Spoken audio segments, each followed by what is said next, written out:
The reality is I see most organizations like job done, pipeline built, revenue closed, on to the next. If it's not the right pipeline, you're going to churn those customers.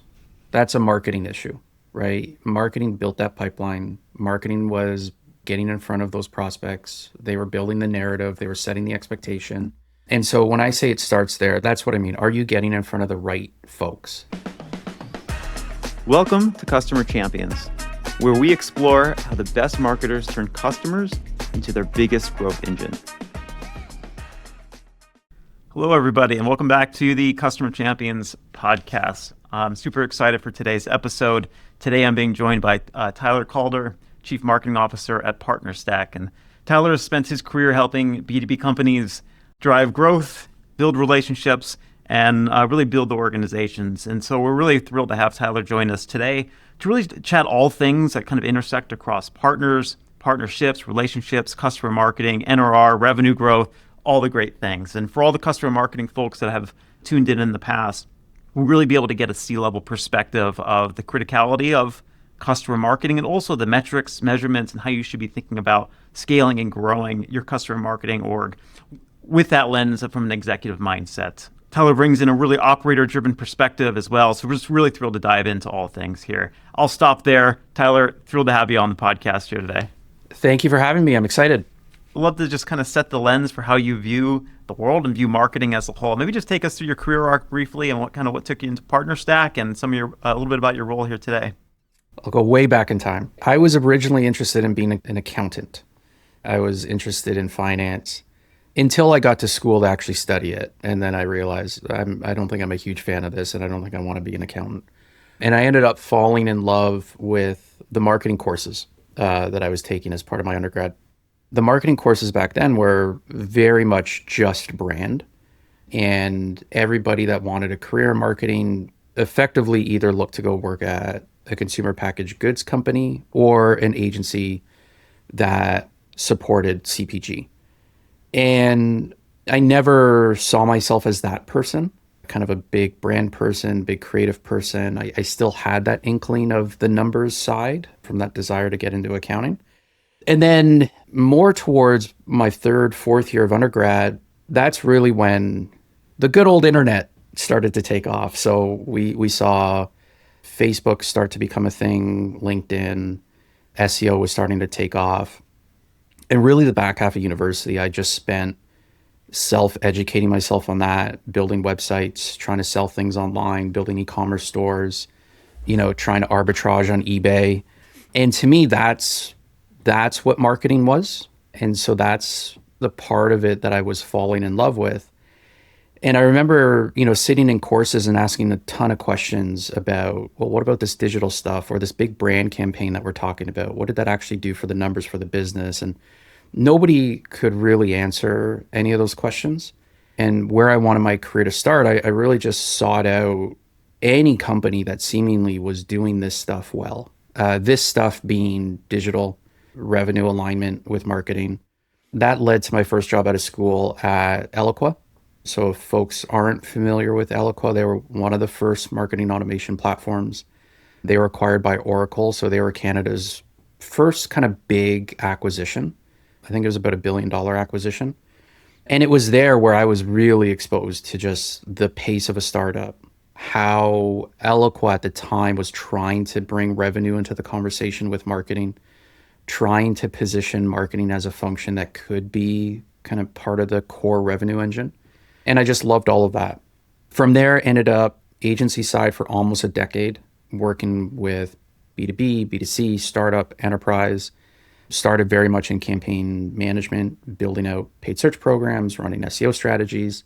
I believe it's true for me to say we were HubSpot's first Canadian partner agency. And so that was really my first introduction to partnerships on that side as an agency partner, and saw, what that was able to do for our business by aligning to a company like HubSpot and kind of the great support that they gave. And then the career just kept growing from there. Ended up moving agency side to in-house for another decade or so. And in those experiences, or at least in a couple instances, was asked to take on partnerships or launch a program And that was a mix of launching an affiliate program, taking on a reseller program. And then when PartnerStack came along 6 years ago, I looked at what they were trying to build or what they had built and the vision for what they were trying to do. And I just looked at it and saw, this is everything I had needed trying to stand up partner programs over the past few years. So very clearly solving a pain I had experienced and dove in and haven't looked back. When you mentioned Eloqua, I believe that was Mark Organ as the founder and pioneered much of the revenue focus within marketing and B2B, also pioneered much of customer marketing as well with Influitive and the founding of Influitive. And so a lot of us in the marketing world have been able to follow in the footsteps of a lot of the success that Mark has brought to the space holistically here. Yeah, very, very good insight, very good thread to pull on for sure. Yeah. And similarly, I think a lot of the growth on partnerships has really followed suit and categorically as well as a revenue driver, and maybe kind of connecting those threads together. On a recent podcast, I know you're the host of the Get It Together podcast as well, and I was tuning into some of those, and you had an episode with Antonio Caridad, I believe, and a conversation specifically framing partnerships to think sort of beyond just the relationship and also the systems and kind of operations behind it. And curious, as you've been building out customer marketing at PartnerStack, if you kind of apply that same lens, that operational mindset, because I think a lot of customer marketers can get stuck in that just relationship end as well. What similarities do you see between those two functions, and kind of what have you learned as you've both built partnerships and customer marketing functions? In both partnerships and customer marketing, I certainly do think there's a tendency to lean on this idea of, it's all relationships more than anything. And I don't want to discount that. Relationships absolutely are critical, and being authentic with those relationships, I think, is critical.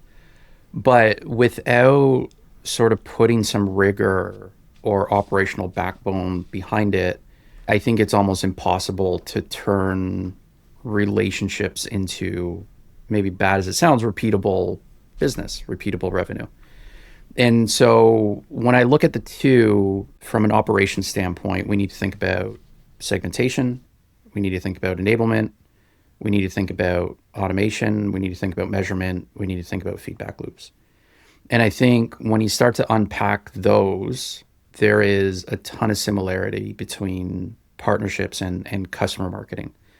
So, when we think about segmentation, and I suppose this is true for all aspects of sales and marketing and go-to-market.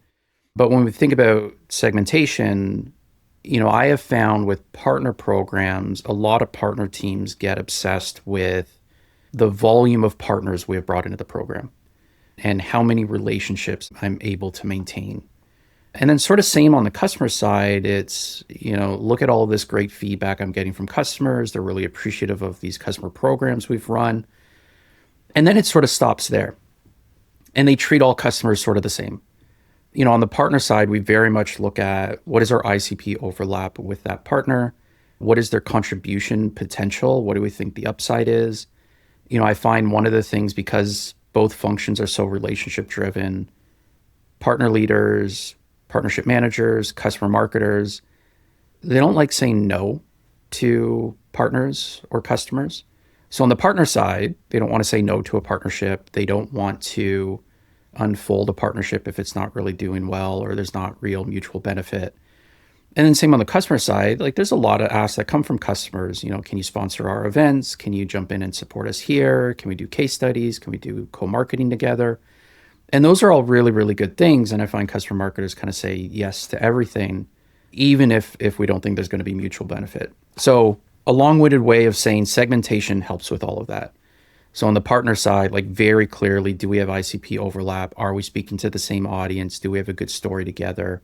And then what's the revenue potential if we were to work together? On the customer side, we group by expansion potential. We group by product maturity. We have very clear tiers that help our internal teams focus. So to me, it sort of starts there in terms of that segmentation rigor. And then when you get into enablement and onboarding, partners and customers need a lot of the same things. We don't do this anymore, but at one point at PartnerStack, we had customer marketing and partner marketing sit together as part of the same function because there was so much similarity. They both need the same types of assets, the same type of product enablement, the same types of playbooks on how to get started, how to succeed, best practices, like very similar with just slight messaging nuance, right? That's kind of really the only difference. I recall building partnerships at Aircall, and what we had seen so much was there's always that sort of 80-20 Right. as well, like the 20% that are really driving impact. And that's probably true of just about anything, whether it's customer marketing and customers, partnerships, but it can be easy to distribute your focus all across the board because you can get that attention. It's just the attention and the work doesn't always match the 80-20 of where the actual impact is coming from, if I'm hearing you Right. correctly there. Yeah, 100%. Right. And to me, it's always like you say attention. Is it the right attention? Is it the type of attention that we want? Is it attention worth our time? I think it's hard to bring that discipline to it. Again, because of how relationship driven the functions are. But if you really want to scale the thing, I think you need to be pretty buttoned down. Yeah, fantastic. I'd love to hop in a little bit into something we were chatting about as well, and that's on the net retention side.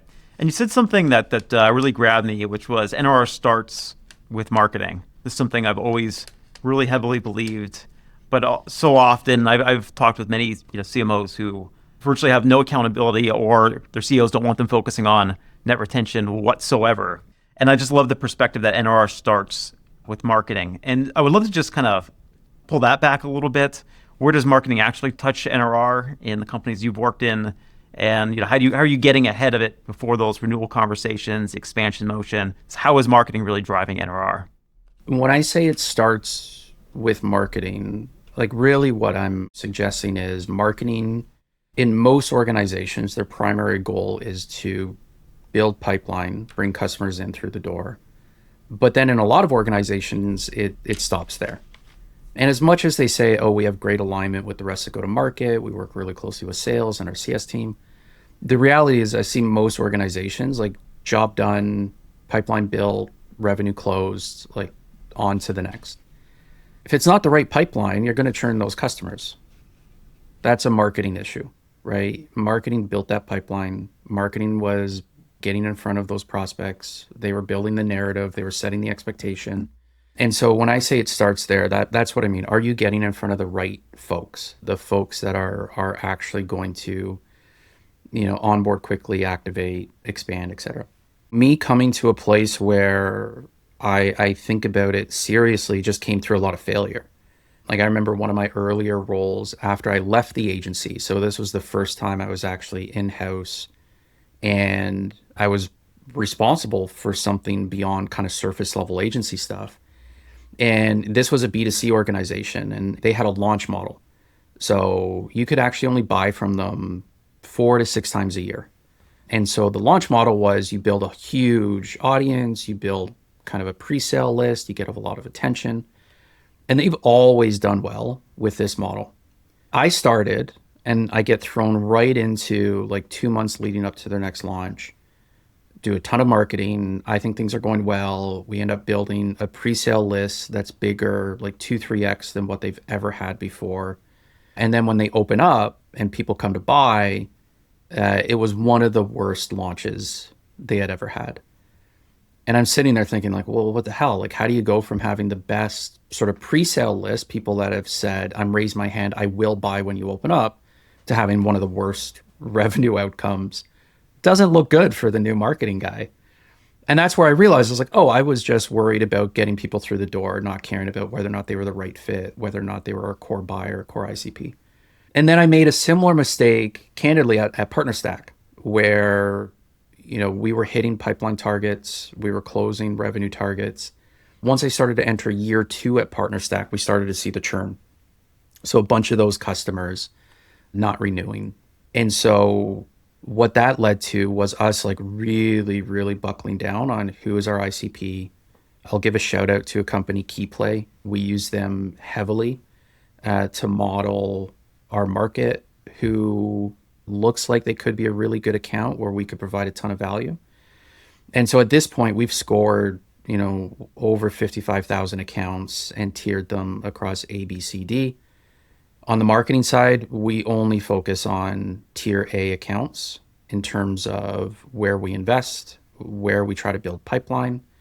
And we do that because we know those are the accounts that are most likely to expand with us, not just stick around, but actually like really lean into the way that we approach partnerships and our philosophy. And it all starts there. Again, a little bit of a rambling way to reinforce just how important marketing's role is at targeting the right buyer, building the right type of pipeline.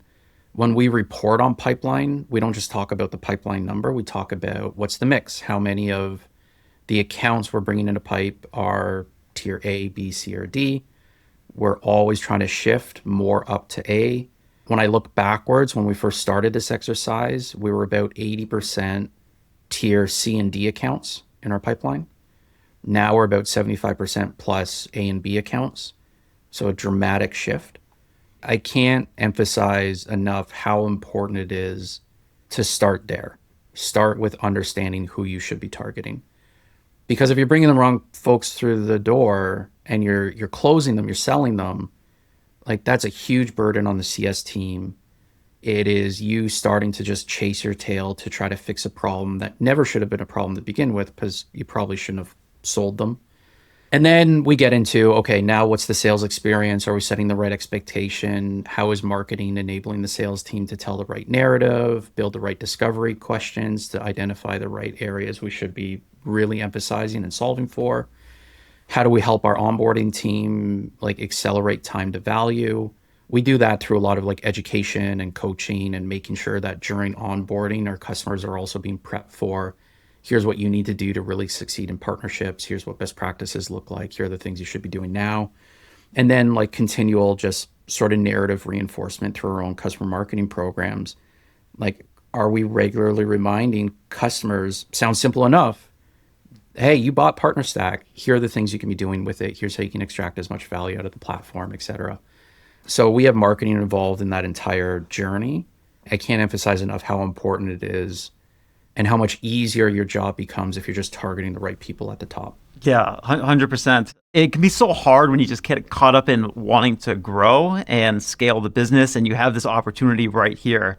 I recall the earlier stage of Aircall, we had a really defined ICP in the SMB segment, smaller customers, and we had this account that was probably 50x the size of anyone we had ever signed up before. And it was a company called MoviePass, clearly outside of our ICP and on top of the unsustainable business model, I will say. We signed them up. It looked fantastic. I signed off on the deal.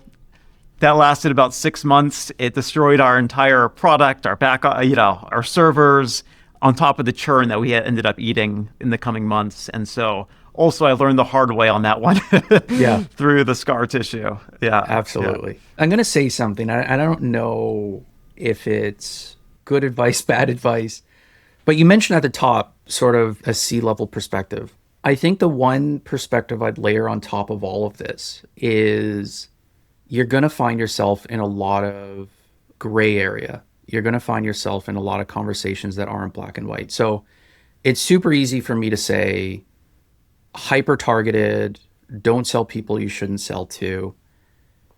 But the reality is you're going to find yourself in conversations where it's like, hey, we're lagging behind revenue numbers. The number one priority right now isn't NRR, it's new bookings. Are we going to make a bet that, hey, you know what? They don't look like core ICP right now. We're willing to sell them because either, number one, we know what's coming on roadmap and we think it will expand our ability to provide value. Number two, you know what? It's okay if these end up churning in a year. That's a problem we're willing to face then. So the other thing I find is once you get to a certain level, like you're going to find yourself in conversations where, you know what, maybe we are willing to bite the bullet. We're maybe going to take these accounts because we think we can solve it in 6 months and save it before the churn hits. And so you need to be comfortable with that as well. It's not overly black and white. It's not as easy as I suggest of like, oh, just sell the right accounts and everything's perfect. And where I say that is I find people that are first-time managers, directors, VPs, they'll go into conversations with their CEO with black and white thinking. They're not willing to have a conversation in the gray, talk about trade-offs, talk about different scenarios. And I think you need to be comfortable with that. We definitely had those conversations. But now I would suggest like at a certain point, you get to a certain level of scale and maturity where you are able to kind of really hyper focus on ICP and make trade-offs and say no to accounts that maybe otherwise you would have said yes a couple of years prior. So anyways, all things that I think are things folks should be conscious of as well.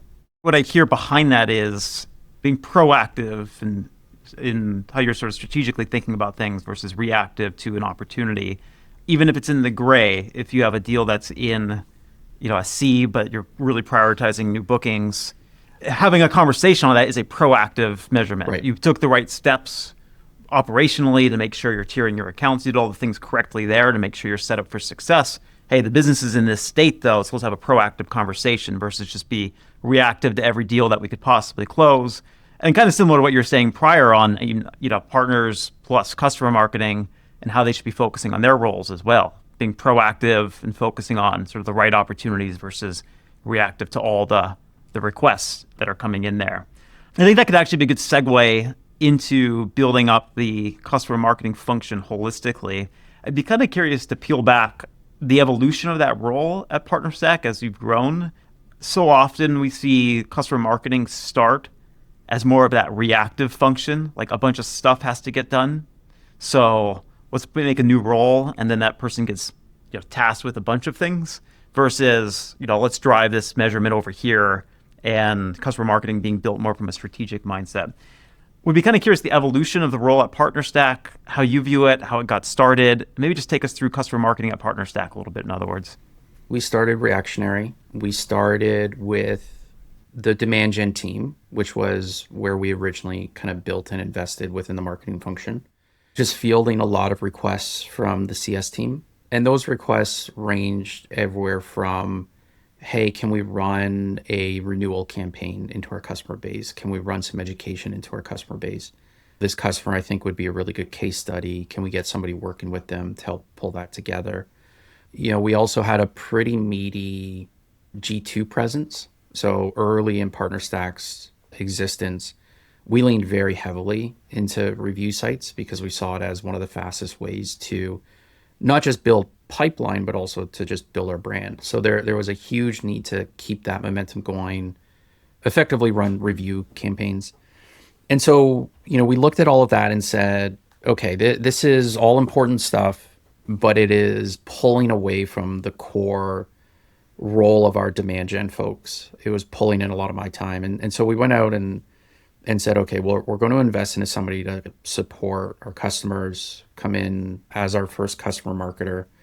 And in that regard, it was reactionary. But one of the things that I really wanted to make sure we didn't do was hire somebody who was just going to be viewed as candidly like subservient to the CS team and just taking orders and kind of checking off boxes and running like a ticket system. I need this one pager. I need this, can you do it? So we hired somebody who's still here, Sid, who's awesome. He now manages both field marketing and customer marketing.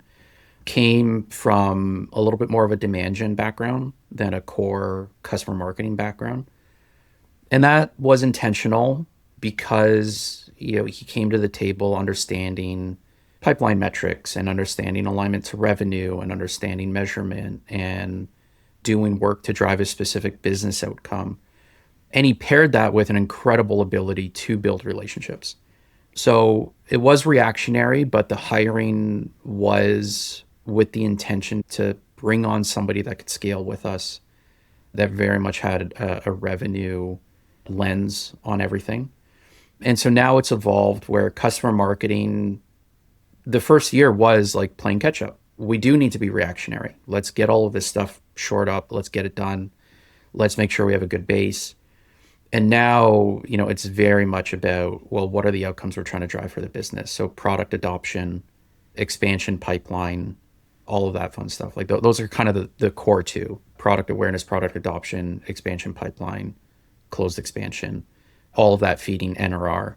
And so now when we run different customer marketing programs, it's sort of through that lens versus just a checkbox. Okay, we got this done. We got that done. I'm going to make an assumption here, but I'd imagine a similarity in that we kind of experience at Champion itself, and I would imagine exists within PartnerStack as well. So there's the product side, but then you're also kind of elevating a space and a role and a function, kind of like leading the direction of what partnerships means, which might mean a lot of different things to a lot of different organizations.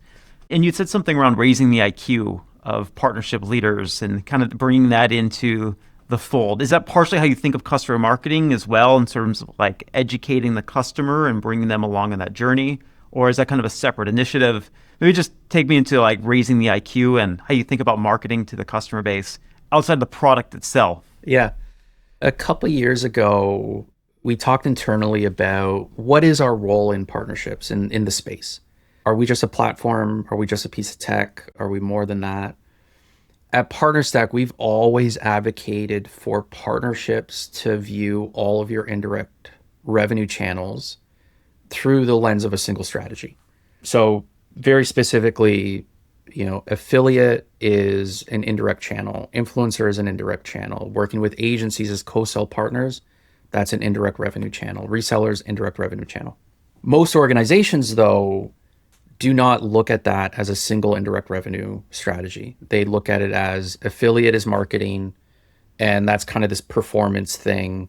You got co-sell partners and resellers, which is very much kind of traditional partnerships. You got integration partners, that's a separate type of partner.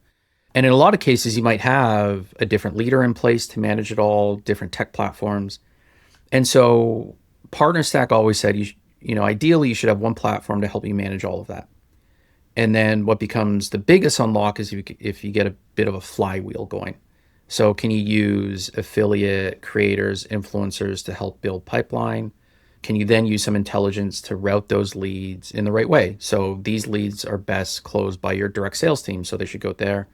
These ones are actually best closed by these agency partners, so maybe they should go there. You can co-sell with them. These leads very much should be sold by these resellers, just flip them over there. You can kind of get this interesting flywheel going. When we talked about raising the IQ of the industry, which is a pretty bold statement, that's what we meant is like, how do you actually do that? How do you build that flywheel? How do you bring to life this idea of actually having an ecosystem? Because everybody's talking about ecosystem, this ecosystem-led growth. You got to have a partner ecosystem, but nobody was talking about how to actually do it. And so that's what we meant by raising the IQ of the industry. And so we set that as a go-to-market goal. Like that was something we talked about at the company level. And then we split it up. So if you were in content and brand, well, how are we producing content that helps educate? How do we turn our customers doing it today into the educators, giving them a spotlight? And then on the customer marketing side, how do we make sure that our customers are not just like very tactically, pushing the right buttons in PartnerStack and adopting, PartnerStack feature set? What we really want to be talking about is how do you structure your partner program for scale? How do you tie different types of partners together and get that flywheel going? How do you get salespeople comfortable co-selling with partners? Because if they're not, that's going to be a huge blocker to a co-sell program. How do you get your affiliate manager to think about affiliate more than just performance-based, I'm only going to pay you if you drive a lead or close revenue? That's great, it's important, but affiliates can also help you move up market, down market into new geographies, help you build a narrative in a new category.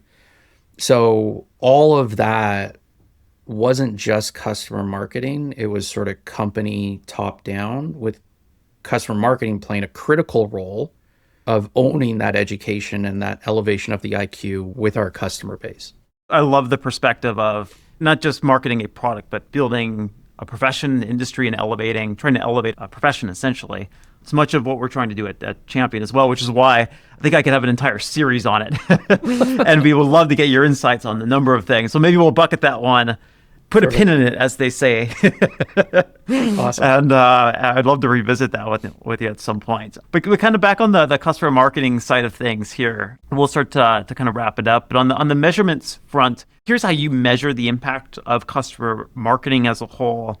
And what numbers do you think that folks in customer marketing should just really know cold to make sure that they have that great connection with the executive team, the CMO, CFO, et cetera? My answer is going to very much be what I look at and what I want to see out of our customer marketing team. And I say that because I think the caveat is there's going to be a lot of other indicators, measurements that I think as a day-to-day practitioner in customer marketing, you need to use to manage your day-to-day, to manage the function. For me, what I'm very much interested in is what does our expansion pipeline look like? So, how many customers have actually turned into an expansion opportunity? And we measure that very similar to net new business. So what marketing campaigns are driving pipeline, how effective are they in terms of close rates downstream, all of that fun stuff. We look at sort of related to expansion pipeline, NRR is the big one. That's a company level metric. A little bit more of a lagging indicator where we use expansion pipeline as a leading indicator. And then I want to see adoption metrics. So activation, feature usage, what type of value are they seeing? And then efficiency metrics. So this one is a little bit harder in my experience to get a customer marketer to report on, but it's still something I want to see in the dashboard. And, with the help of RevOps and finance, we can get it in there. But things like cost to retain a customer, cost to expand a customer, and then all of that we segment by key play tiers. So when I say key play is an important platform for us, I mean it. It's embedded in all of our reporting. Everything I mention, we segment by key play tier A, B, C, D. So expansion pipeline, how much of that is from key play tier A accounts, customers? We'll look at, have we been able to shift customers from a key play tier B to A? Like, have they seen such meaningful growth and maturity in how they approach partnerships that they've actually shifted their score in the model? So we look at those things, but for the most part, what I just mentioned is kind of that exec dashboard that we dive into. Final question for you here, and then we'll wrap up. I imagine for everyone listening to this episode and the customer marketers out there, I imagine there's a lot of head nodding throughout this conversation. But a lot of these folks might not be in position to just go take action on that immediately. There might be a preconceived sort of perception of customer marketing within their organization that keeps them sort of in a reactive role in a sense. What advice would you have for them to be able to sort of bring that strategy element back into the org? If they had a meeting with their CMO, their CFO tomorrow, what advice would you have for them to kind of bring back to the table there to try to elevate their role and really elevate customer marketing's role internally? I think people put constraints on themselves, which really just come from a place of storytelling. Like, they're just telling themselves a story. The story might be accurate in the sense of how your CFO, CEO, CMO perceive customer marketing, but it's not a story that's set in stone. You can change the story and you just got to go do it. And so raise your hand to say, hey, here's a perfect example. At PartnerStack, we were talking about NRR is an issue. It's a challenge. We need to fix it. And it turned into an ELT level discussion. And I hope the team doesn't mind me mentioning this, but sales pointing a finger at product pointing a finger at sales, CS pointing a finger at sales, sales then pointing a finger back at CS, like a lot of finger pointing. Nobody pointed the finger at marketing because nobody viewed marketing's role as what we talked about, the starting point for, NRR. And it wasn't just me. I actually give a lot of credit to our previous director of demand gen, Joe. He's the one who kind of raised his hand and said, I think marketing is in the best position to fix this. Is everyone okay if we go ahead and come back with a plan on how we can fix this? And so to me, that's a perfect example of somebody saying, I know nobody's looking at me to help solution here. Nobody thinks that this is my priority or my challenge, but I really think this is something that I can help with. I'm just going to raise my hand and try to go and do that. And that led to us introducing key play tiers. It led to us hiring and investing into customer marketing. I think there's that mentality of just go do it. Or raise your hand, say, I'm willing to take this on. I'm willing to take the challenge and see what we can do. And I honestly do think it's as simple as that. Just take a step back and say, hey, what story am I telling myself that might be holding me back? Love it. I think what a great way to end the episode here. Just go do it. I love that. There you go. Tyler, thanks so much for joining us today. And I know we're getting towards the holiday season here, so I hope you have a wonderful, wonderful holiday season as well. Yeah, you as well. Thank you for having me. All right. Thanks so much. If you're ready to turn customer advocacy into your biggest growth engine, make sure to subscribe to Customer Champions wherever you listen to podcasts.